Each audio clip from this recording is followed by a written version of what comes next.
Liz Jackman from the Silkman Wines in the Hunter Valley. Liz, can you tell us a little bit, first of all, about your background as a winemaker, some of the places that you've worked at, and influences?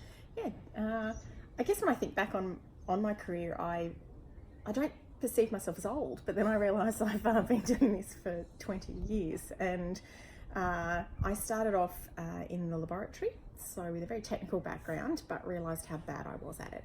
That I liked a bit more of the art side of it. So, and that's what I love about winemaking, is that you can mix my science degrees and then with that artistic flair of making something, which is always lovely. So I started in the Hunter, and then I moved over and did some vintages overseas. I worked at Flowers in the States. I went and worked in New Zealand, and sort of then came home and was offered a job for working for Tempest 2, and worked there for 6 years, and then came and joined the First Creek team, and then sort of started Silkman in 13 once I realised I wanted the ability to make wines that I loved from vineyards that I loved, and to sort of be able to do it on my own, not have to sort of always have someone saying, oh, what about this or what about that, and just to showcase those vineyards that I'd seen for years.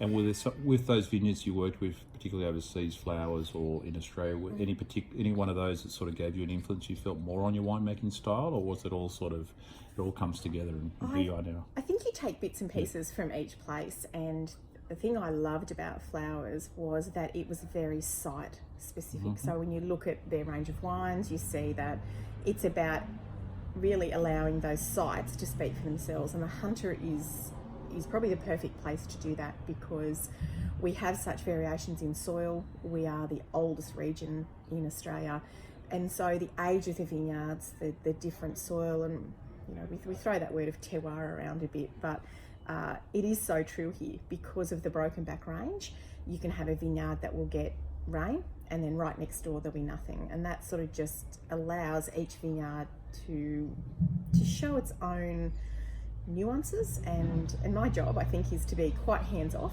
and that was something else at Flowers. It was probably the first place that I remember that everything was wild fermented. There wasn't yeast used, and that was definitely something that I went, oh wow, this is a different way to look at winemaking, and it was great fun.